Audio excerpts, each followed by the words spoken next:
What's up guys, Jai Hind. So today we will be talking about a very important question that is asked in Tata Institute of Fundamental Research Institute in 2011. So before that, let me introduce you. This is our coaching center, Indian Institute of Competition. It was started around 13 years ago in the Delhi in Malkaganj, and I am one of the founder member of that. So let's start the question and solution.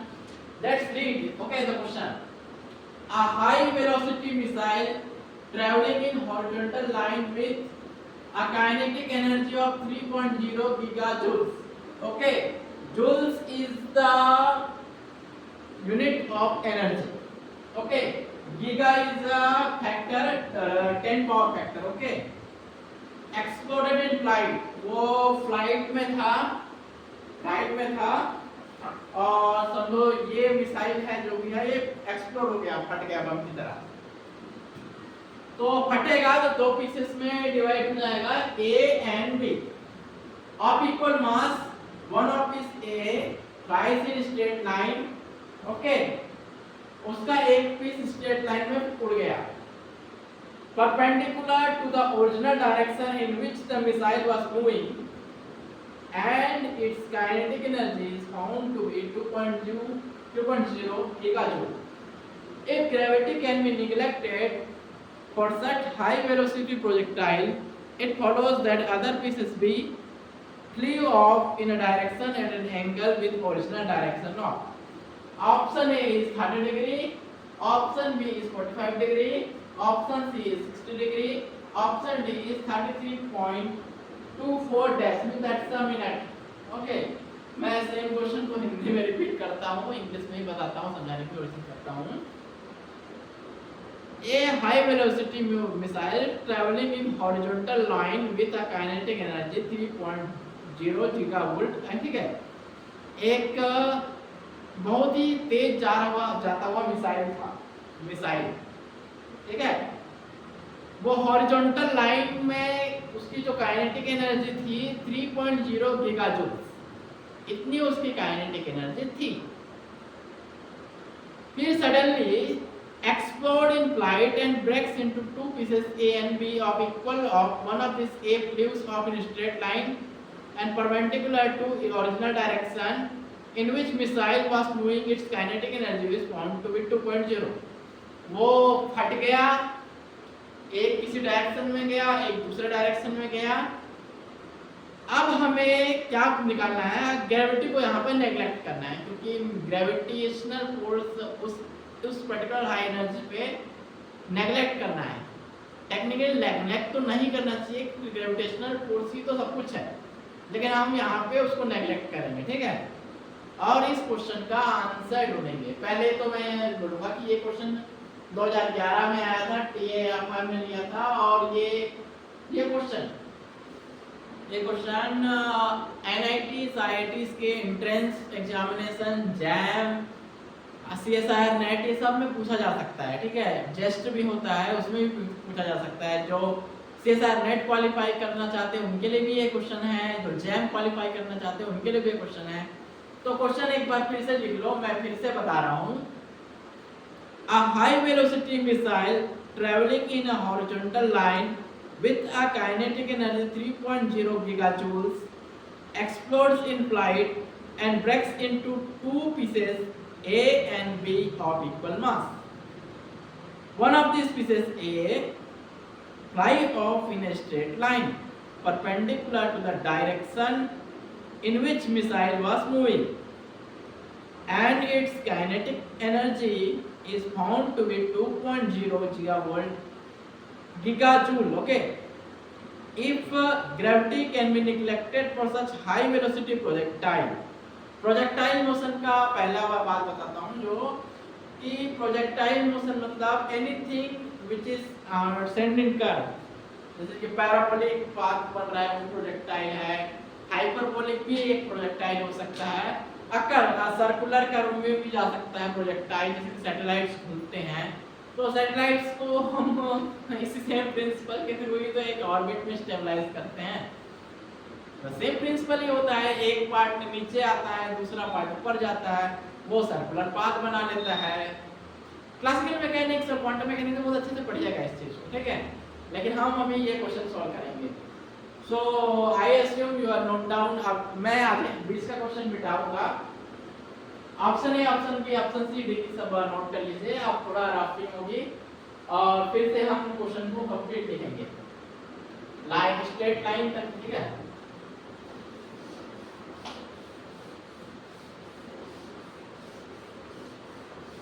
Option मैं मिटा दे रहा हूं क्योंकि option तो आपने note कर लिया है।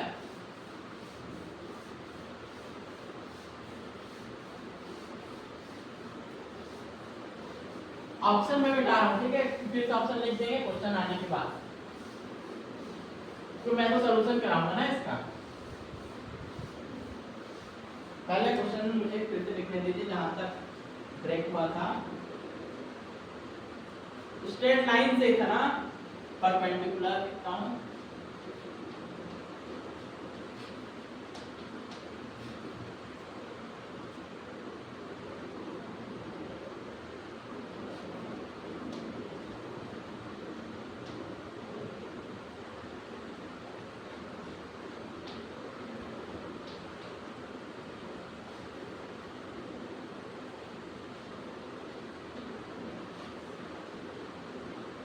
Perpendicular to original direction in which the missile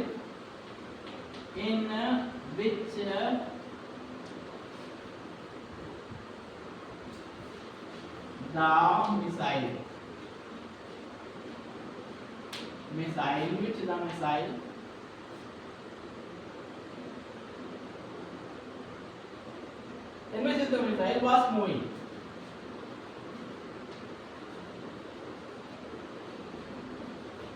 एक भी स्पेलिंग मिस्टेक नहीं होना चाहिए, यही मैं ध्यान रख रहा हूँ। And it's kinetic energy and it's kinetic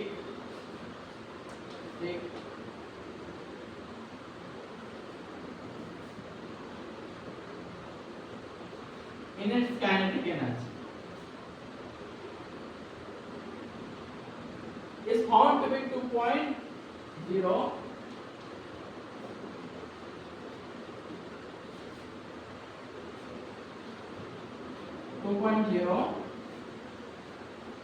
gigajoule if gravity can be neglected। यही बात मैं बताया कि ग्रेविटी नेगलेक्ट तो नहीं करना चाहिए, लेकिन चलो नेगलेक्ट करते हैं। ये टॉय मॉडल होगा, ये नेगलेक्ट नहीं करना चाहिए, लेकिन करते हैं क्वेश्चन में। Can be neglected,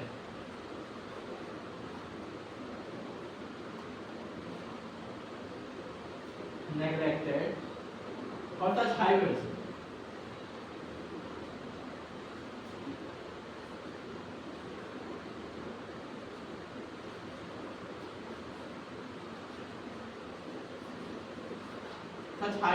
okay. मैं चौक बताना पड़ेगा मुझे।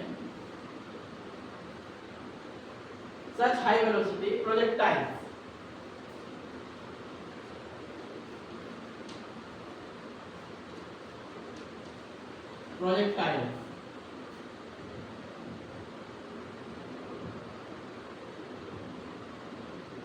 it follows that the other piece B, it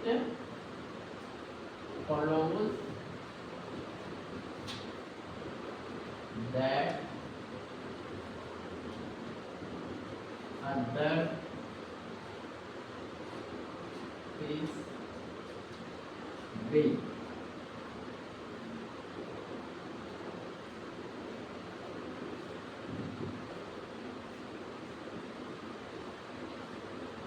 it follows other piece B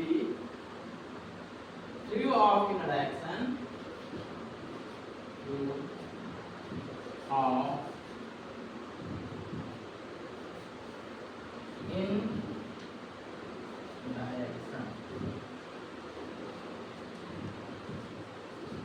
direction at an angle with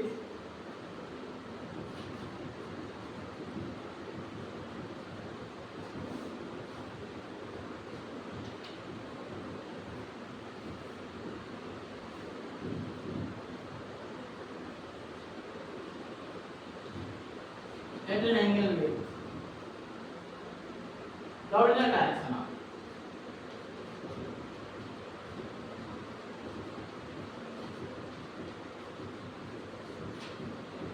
original direction of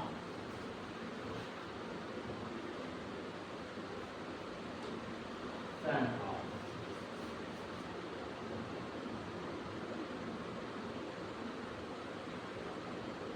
ठीक है, ये क्वेश्चन कंप्लीट हो गया। एक बार मैं फिर से क्वेश्चन को रिपीट कर देता हूँ, बोर्ड में तो लिख दिया हूँ दोनों में। द क्वेश्चन इज, एक बहुत ही हाई स्पीड वाला मिसाइल हॉरिजॉन्टल लाइन में 3.0 गीगा जूल्स के काइनेटिक एनर्जी से मूव हो रहा था। सडनली कोई कुछ हुआ, टेक्निकल ग्लिच हुआ, वो एक्सप्लोड हो गया फ्लाइट के अंदर and breaks into two pieces A and B of equal mass। वो एक था, ठीक है, यहाँ ढम से एक्सप्लोड हुआ तो दो बन गए इक्वल मास के, एक इधर एक इधर। अब हमको पता नहीं किधर जाएगा, मैं फिगर बनाऊंगा, एक इधर एक इधर। अब बम फटा है तो टॉय मॉडल, क्वेश्चन तो टॉय मॉडल होता है ना, एग्जैक्ट क्वेश्चन तो बहुत डिफरेंट रहता है। आगे बढ़ते हैं, ठीक है। Explode in flight and breaks into two pieces A and B of equal mass। One of these pieces A flies off in straight line, perpendicular to original direction in which missile was moving। Missile ऐसे जा रहा था, यहाँ पे explode हुआ, उसका एक part एकदम परपेंडिकुलर डायरेक्शन में चला गया। इक्वल मास में हुआ है तो सेंटर ऑफ मास का कॉन्सेप्ट लग सकता है यहाँ पे। वो ऊपर या नीचे की गया, एक चीज परपेंडिकुलर डायरेक्शन में चला गया। Straight line perpendicular to the original direction in which missile was moving, and its kinetic energy is found to be 2.0 gigajoule। उसकी kinetic energy 2.0 gigajoules रही, जो परपेंडिकुलर डायरेक्शन में गया, उसको ये मान लेते हैं, चलो ठीक है। If gravity can be neglected for such high velocity, हाँ हाई वेलोसिटी में ग्रेविटी को हम निग्लेक्ट करते हैं, टाइम डायलेशन के भी इफेक्ट्स आ सकते हैं। तो ये तो एक क्वेश्चन है टॉय मॉडल, तो यहाँ पे नेग्लेक्ट करके चलते हैं। इतने हाई वेलोसिटी का, if follows that other projectile B flew off in a direction at an angle with original direction of, ठीक है। तो मैं एज्यूम करता हूँ आप क्वेश्चन देख लिए होंगे, समझ लिए होंगे। क्वेश्चन को एक बार और देख लो और क्वेश्चन को फिर से लिख लो, क्योंकि पहले आधा क्वेश्चन था, अब ये उसका फुल क्वेश्चन है। फिर मैं सॉल्यूशन दिखाऊंगा कि कैसे सॉल्व करना है ऐसे प्रॉब्लम्स को और कौन कौन से अप्रोच हम लगा सकते हैं। Like share subscribe if you like the video. मैं गारंटी देता हूँ कि आप जैम CSIR नेट जरूर पास कर लेंगे अगर ध्यान से हमारे लेक्चर को फॉलो करेंगे। और not only in physics chemistry, अलग अलग फिलोसफी के डोमेन में भी आपको हेल्प मिलेगा इस पर्टिकुलर लेक्चर सीरीज के।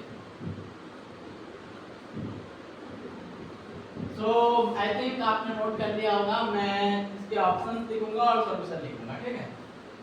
क्योंकि हमारे पास बहुत ज़्यादा टाइम नहीं रहता एग्जाम्स में, फट से सॉल्व करके निकलना होता है।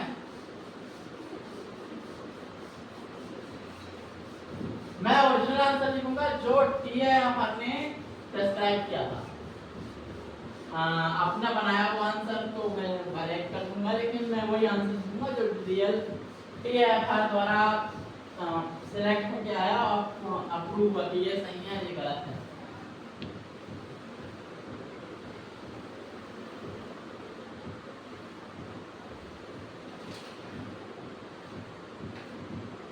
लो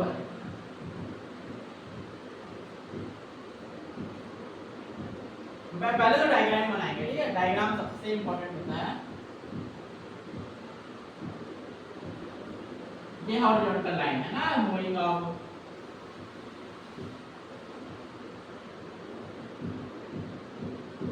यहीं पे ब्लास्ट हुआ है, इस पॉइंट पे ए।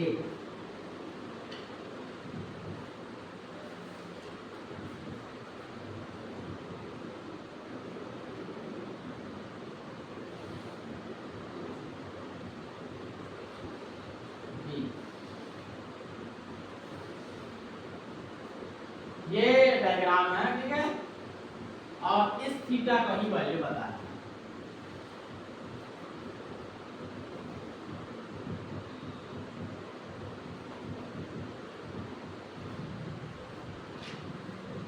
मिसाइल इधर से आ रहा था, यहाँ पे ब्लास्ट हुआ, एक 90 डिग्री में चला गया, देख लो ये 90 डिग्री के अराउंडिंग होगा।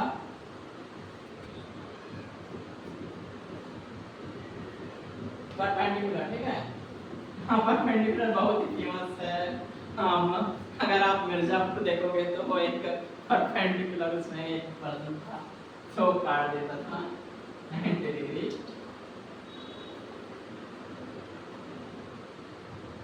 इस क्वेश्चन को हम प्योरली मैथमेटिकली भी सॉल्व कर सकते हैं, ट्रिग्नोमेट्री के रूल लगा सकते हैं, लेकिन वो थोड़ा इजीएस्ट पार्ट होगा सॉल्व करने का, लेकिन हम वो नहीं बताएंगे, वो दूसरे क्वेश्चन में यूज करेंगे, ठीक है। ये प्रॉब्लम ट्रिग्नोमेट्री का ही प्रॉब्लम है, इसमें ज़्यादा मैथ्स भी लगाने की जरूरत नहीं है, फिजिक्स लगवाने की जरूरत नहीं है, और ये कोडिंग और लॉजिक का भी प्रॉब्लम है। बहुत लॉजिकली दिख सकता है कि ये कितना डिग्री आएगा, थीटा एग्जाम में दिया रहता है ना एकदम दिखा के। चलो मैं सीधा सॉल्यूशन स्टार्ट करते हैं।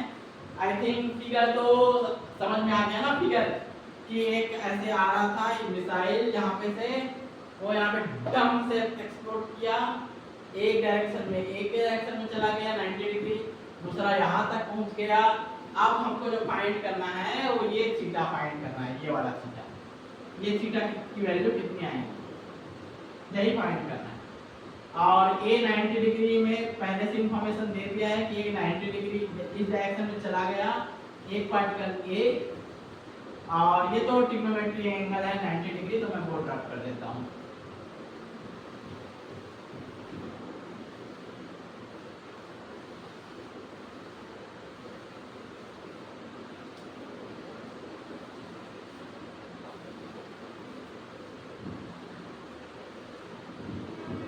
Board is clean.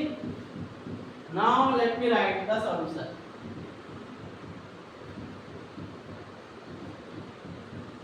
A और B का मास लेट गिवन है, A का मास m, B का मास bm, A का मास m है, B का मास m है, ठीक है। सॉल्यूशन, सो दोनों का mass m/2 plus m/2 equal to m, ठीक है। ये पहला इक्वेशन बनता है, this is equation number 1। Philosophy तो मैं डिस्कस कर ही दिया हूँ, अब ये इक्वेशन नंबर 1 बन गया, ठीक है। Let P be the linear momentum of high velocity missile and linear momentum A Bn, कि A का लीनियर मोमेंटम हम ले लेते हैं P1, B का लीनियर मोमेंटम ले लेते हैं P2। लीनियर मोमेंटम, अब what is momentum? Technically momentum बहुत ही डिबेटेबल टॉपिक है कि मोमेंटम क्या होता है, बट चलो technically mass into velocity is defined as momentum for classical physics. मैं मोमेंटम का ही स्टोरी बताता हूँ। एक बच्चा था लाइफ में, वो अपने फर्स्ट लेक्चर में गया और उसने उसके टीचर ने पूछा मैडम ने कि व्हाट इज मोमेंटम, तो बोलता है मास इनटू वेलोसिटी इज मोमेंटम। तो उसको एक मैडम ने स्टार दे दिया कि या आज से तुम सुपरस्टार हो इस क्लास के, तुम सही आंसर बताते हो। वो घर गया, घर वाले बोले कि अरे आपको तो आज स्टार मिला है, तो चलो आज हम तुम्हारी बर्थडे पार्टी मना देते हैं, क्योंकि आपने मोमेंटम का आज करेक्ट आंसर दिया है, ठीक है। जब वो थोड़ा सा बड़ा हुआ तो फोर्स का कॉन्सेप्ट सीखा। Force is defined as first order derivative of force is mass into acceleration. Now Newton's third law, m acceleration is second order derivative of dx by dt square। Momentum यही है, ठीक है। Force is also written है dp by dt।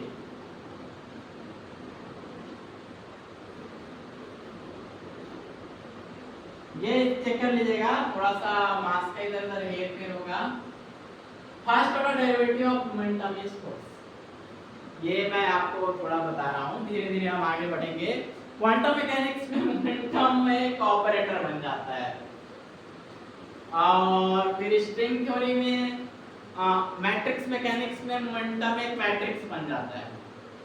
तो वो जो लड़का है वो जब 12th में गया तो उसके लिए मोमेंटम का डेफिनेशन चेंज हो गया, कभी मोमेंट ऑफ इनर्शिया आ गया, classical domain multi body physics.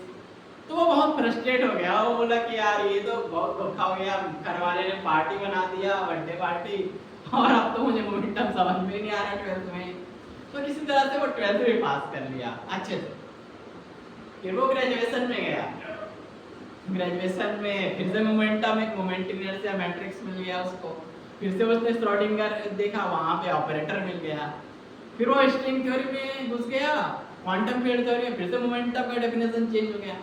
जब वो डॉक्टरेट कंप्लीट किया वो लड़का, तो उसको जॉब नहीं मिल रहा था, तो उसने क्या किया, अपने आप को एक रूम में बंद कर दिया।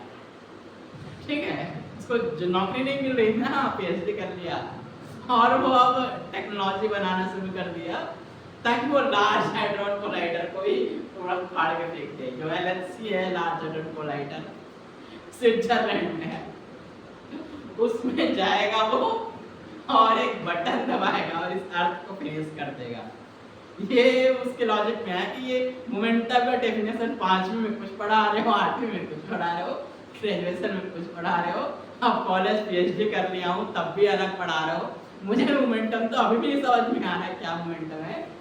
तो अब वो ऐसा कर दिया तो बेचारे को क्या किए, उसको जेल में भर दी। फिर वो तो कर नहीं पाएगा ना, लार्ज हैड्रॉन कोलाइडर के सिक्योरिटी को कैसे बीप कर जाएगा, उसको एक रूम में लॉक कर दिए, मतलब जेल में डाल दिए। अब देखो ये रूम भी कोई जेल से कम नहीं है अगर देखा जाए तो, लेकिन ये तो घर है ना, मैं कहानी बता रहा हूँ, इसके बाद सॉल्यूशन लिखेंगे। ठीक है, ये आपका आप नोट कीजिए, ए का मोमेंटम P1, बी का मोमेंटम P2। ठीक है, वो कहानी हम फिर से डिस्कस करेंगे, मोमेंटम कैसे ऑपरेटर बनता है, कैसे चीजें बनती है। मैं नोट रख करता हूँ, ठीक है, नोट कर लिया ना, ए का, बी का, पी का।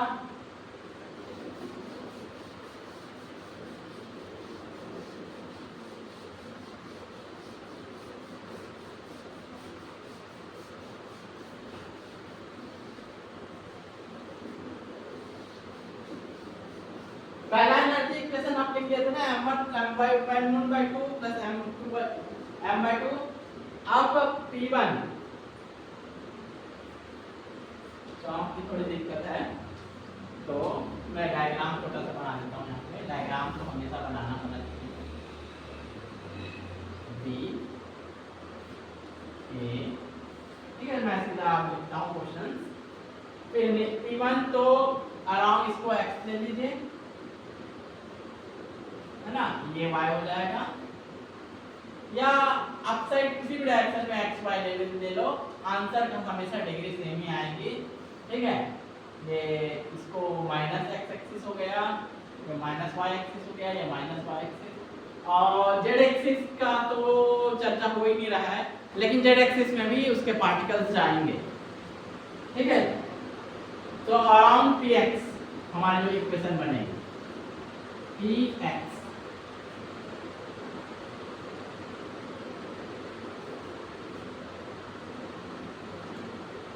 P equal to P is total momentum, okay, P2 cos of theta and P1 is equal to P2 sin of theta।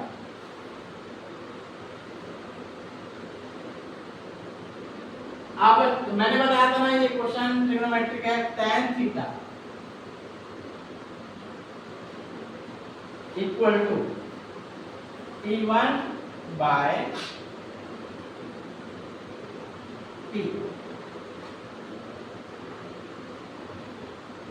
जो ये P है, ये टोटल मोमेंटम उस मिसाइल का है इनिशियल स्टेट पे, P1 मैंने बताया कि ये एक ऑब्जेक्ट का है, उसका मोमेंटम है। P2 दूसरे ऑब्जेक्ट का मोमेंटम है, ठीक है। तो tan theta is equal to P1 by P। अब P1 क्या है? P2 sin theta. P2 sin theta. ये टॉपिक खत्म हो गया। P1 P2 sin theta divided by P का वैल्यू क्या निकला है? P2 cos theta.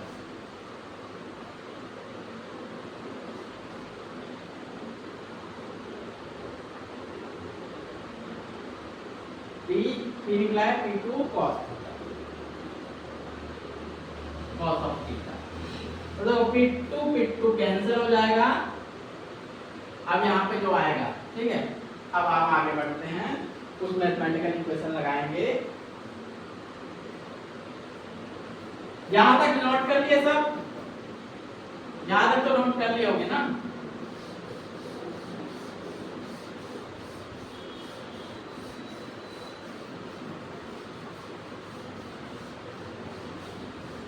यहां तक नोट कर लिए तो अच्छी बात है। मैं आगे बढ़ रहा हूं सीधा। चौक की थोड़ी कमी है, इसलिए ज्यादा नहीं लिख पाएंगे आज। tan theta equal to P1 divided by P is equal to under root 2m by 2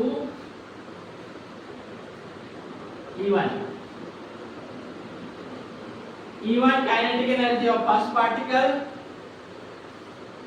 divided by E2 P का 2 original mass m E।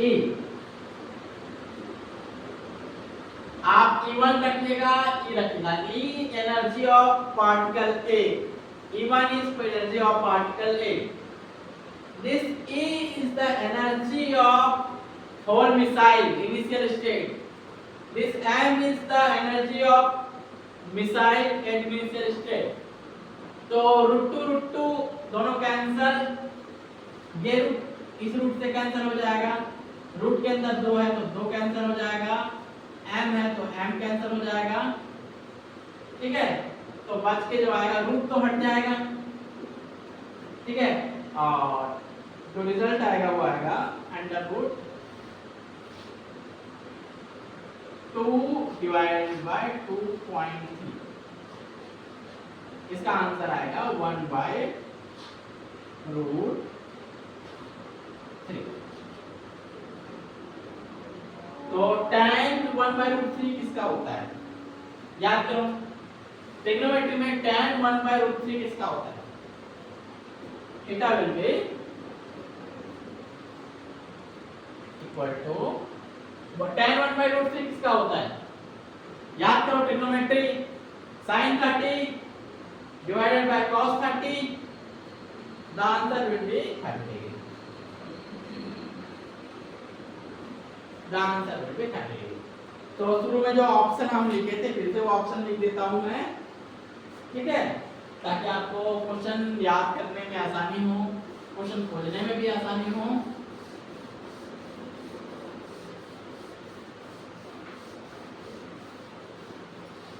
Question खोजने में भी आसानी हो, ठीक है।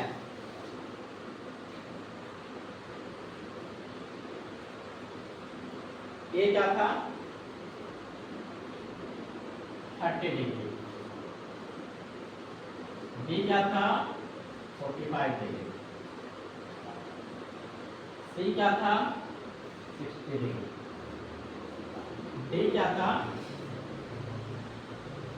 33 degree 0.24 minute. So the answer, the right answer is 30।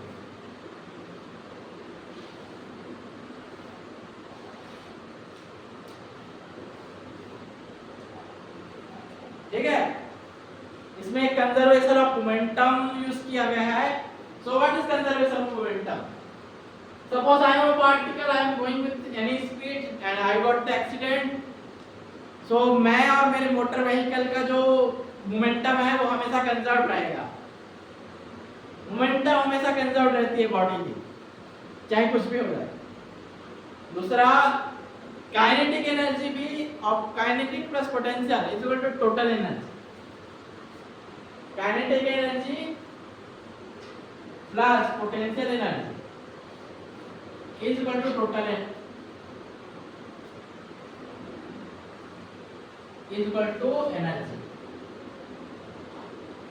तो इसमें ग्रेविटी इसलिए नेगलेक्ट करने कहा था कि ग्रेविटी के कारण पोटेंशियल आ जाएगा, तो कैलकुलेशन टफ हो जाएगा, इसलिए पोटेंशियल को हटा ही देना है इस फॉर्म में।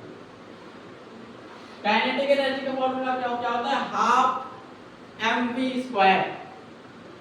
काइनेटिक एनर्जी का फॉर्मूला होता है हाफ mv²। क्लासिकल डोमेन में kinetic energy is equal to half mv²।